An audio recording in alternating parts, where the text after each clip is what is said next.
Hi and good day to Dr. Puan Suraya. Today I'm going to speak about our topic that is silicon control switch. This is our project and assignment for this semester. Hi, my name is Muhammad Hasyim bin Muhammad Rafi. Matrix card number is B0822100205.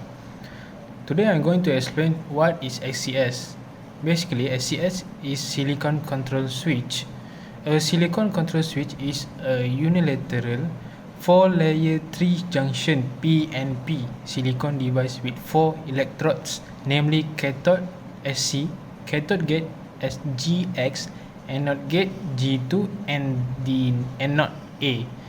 The SCS is a low power device which handles currents in milliamperes MA rather than amperes A. The silicon control switch, commonly known as the transistor, is a semiconductor device that enables the flow of electric current under specific conditions. The SCS consists several layers of material, primarily made of silicon. Its, its contraction involves three terminals, that is anode, anode gate, and cathode gate. Hello and good morning to our lecturer. And now I'm going to explain about operation of SCS. My name is GHUGAAN Analagi Kalingasadan, matric card number B0822100204. So let's get into it. For the first, it consists of four semiconductor layers PNPN. It has four terminals such as anode A, cathode K, anode gate GA, and cathode gate GK. It has three junctions. Its construction is similar to that of an SCR. The SCS can also be manufactured using planar technique, but in that case, anode is a ring of p-type diffused material surrounding all NPN transistor. The circuit symbol of a SCS is as shown in figure 1.33. It is available at low power ratings. The earliest way to understand how it operates is to realize it's to be formed to through transistor Q1 and Q2 placed back to back in a true transistor equivalent circuit. It is seen that negative pulse at the anode gate G2 causes transistor Q1 to switch on. Transistor Q1 supplies base current to transistor Q2 and both transistors switch on.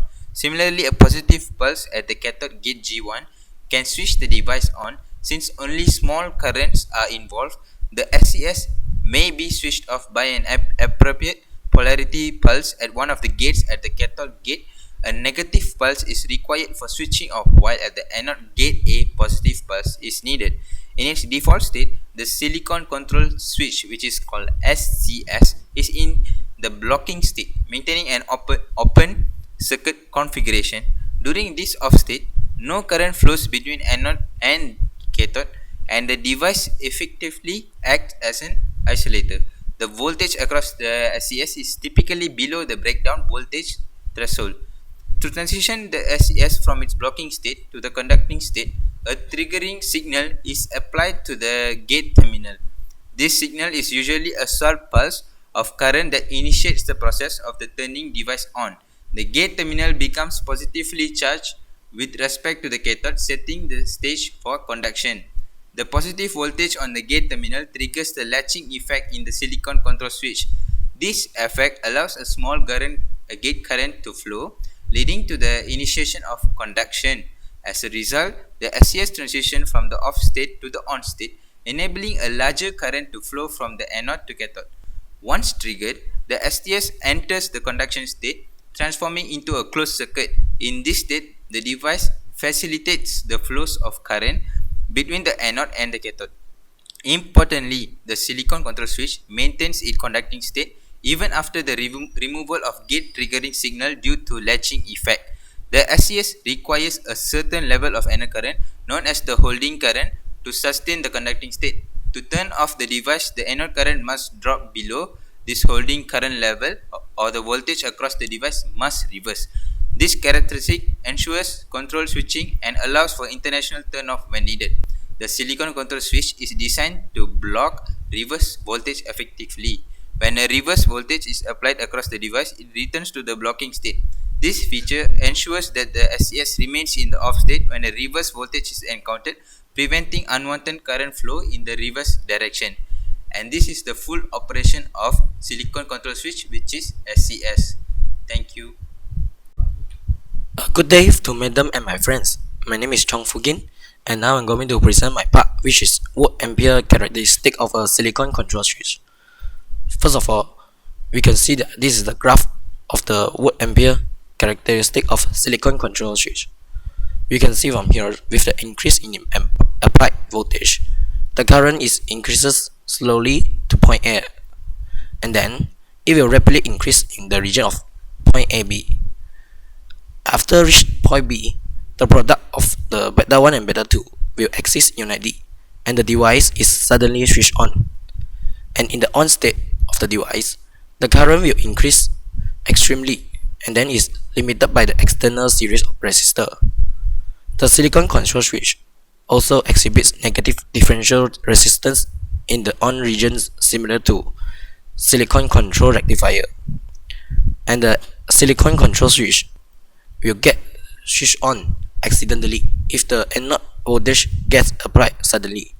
This is known as rate effect, which is caused by the inter-electrode capacitance between electrodes G1 and G2, known as transition capacitance. So this is the graph to summarize all the watt ampere characteristic of the silicon control switch. That's all for my part. Thank you. Well, good day, madam. My name is Ong Kapeng, and now I want to present about the application of CSC. As for example of application of CSC is GHUGAAN, which is used mainly in low power sensitive circuit and used in plus generation, used in timers, register and counters, used in oscillators, and also used in digital logic circuit. Well, the example for the use mainly in low power sensor circuit is in a simple low power temperature sensor circuit, and CSC can be used for switching and controlling the sensor output. Well, the use in time resistor and counters, it can in a digital timer circuit, and CSC can be employed to control the timers and the sequencing of event. Well, used in digital logic circuit, in digital system where the logic gates are utilized, and CSC can be integrated to control the flow of the signal and enable or disable the certain path within the circuit. Well, it used in a pulse generation. In a pulse generation circuit used for triggering other electronic components, and CSC can be employed to generate the control path. Well, lastly, used in an oscillator, in an oscillator circuit for generating continuous waveform, and CSC can be utilized to control the frequency and maintain the oscillation. That's all. Thank you. Okay, greeting to Puan Suraya. My name is Nata Rendel, matric card number B0822101171. And I will be presenting about the performance of SCS.